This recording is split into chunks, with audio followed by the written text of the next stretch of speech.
Halo, halo, halo, ang aking dalaginding nagyaya at bibili daw kami sa National Bookstore.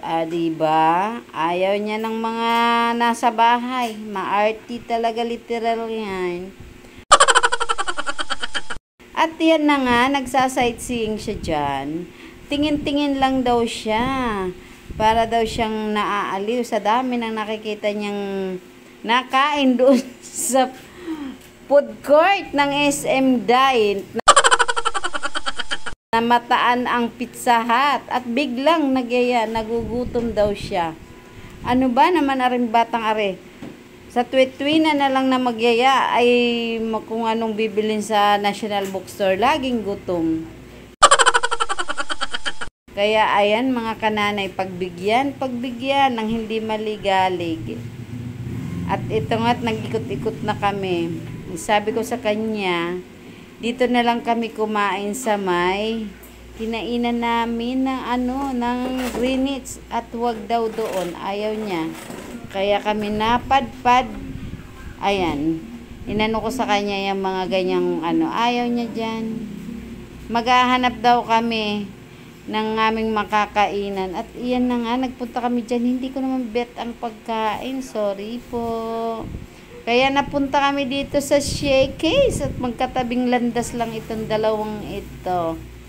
Ayan. At ang ganap, ayan, nag-order na at nagkain-kain na. Gutom yan. Pag napasok ng mall, automatic yan, amoy kaldero na siya. Naamoy niya yung luto siguro. Kaya yung batang yan, tuwing papasok, kahit nung maliit pa yan, talagang pag pumasok sa mga mall, automatic yan, gutom siya. Kaya, ready, kailangan may budget ka dyan sa batuta na yan. Tignan mo naman, ay, bottomless ang aming Nestea Iced Tea.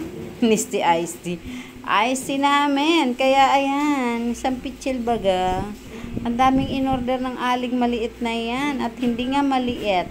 Sabi niya, kung may tutok mami sa akin yung camera. Ayan, sabi ko, arte mo. Ayan, oh. Tingnan mo naman kung gaano kadaming kakainin yan. Diyos mio. Ayan, siya lang ang lumafing niyan. At ang nilafing ko lang naman dyan ay ang carbonary. Yes, mga kananay. Ayan. Bago kami bumili sa pangangailangan niya sa school. At sa 15 yata may pasok na siya. Or 19. Di ko lang na, at least naka-enroll na siya. Siya na lang ang naka-monitor sa kanilang GC.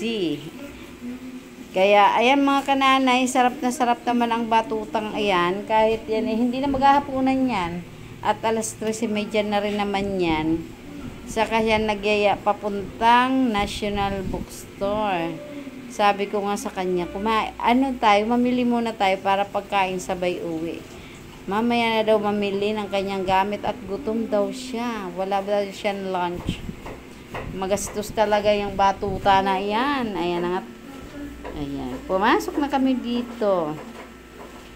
Eto na kami sa National Bookstore. Pinabayaan ko siya mamili. Kasi hindi ako pwedeng makialam dyan pag kanyang gamit at siya ang may gusto kung alin. Para wala bang sisihan. Iwas sisi, mga kananay. Ang ating mga chikiting, iba na ang kanilang galawan. Sila na ang masusunod. Ayan, pinabayaan ko na. Salamat mga kananay. Ingat. Ingat tayong lahat mga kananay. Bye-bye.